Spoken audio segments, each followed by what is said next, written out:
thank you for calling the Jewhawk Info Center. How can I help you? War? Ukraine? So you're asking me, the rabbi, what you can do about the war in Ukraine. You recognize that I'm actually in Lawrence, Kansas, thousands of miles away from Kiev. You understand that? Are you still calling me?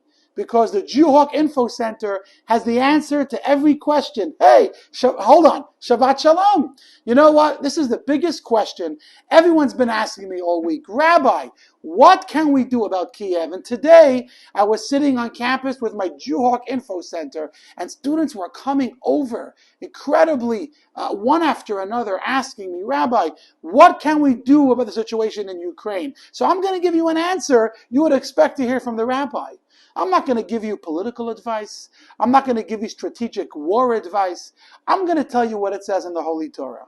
I spent some time researching, studying, trying to see what does the Torah tell us about dealing with conflict, dealing with such a vulnerable time. And I found lots of incredible information in the Torah about what should the response be when we want to help the people who are suffering tremendously. Because we all know how much pain and suffering is going on. There are hundreds of Chabad centers in Ukraine. And I can personally attest from my conversations with my colleagues and people who I know whose lives have been turned upside down this week. And their lives are actually in incredible danger. So what does the Torah say? I want to share with you a powerful verse from King Solomon in the Holy Torah where it says, like channeled water is the mind of the king in God's hands, which basically means that God directs the kings and the leaders and the political leaders in the direction he wants it to go. So don't make the mistake thinking that the more you watch the news and the more you're up to date on what's happening, the more you're actually helping the people of Ukraine.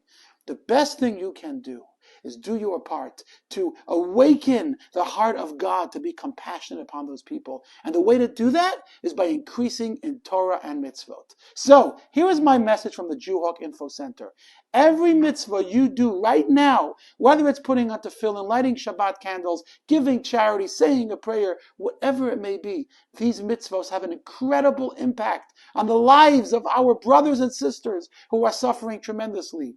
Don't underestimate the power of one mitzvah. You can literally tip the scale. I know it sounds a little bit cliche, but it's real. The one mitzvah you may do may actually save a life in Ukraine. So join me, my friends, as we make a renewed commitment to do an extra mitzvah, say an extra prayer. And this is actually the message that we've been hearing from the leaders in Ukraine. Every rabbi who gets on the news and they say, what can we do for you? They say one thing, say a prayer. So join me, my friends, as we say a prayer, as we do a mitzvah, light Shabbat candles this week before sunset. Do your part to bring more light into this world. And very soon we will experience a time of no more war, only peace and joy. Shabbat Shalom.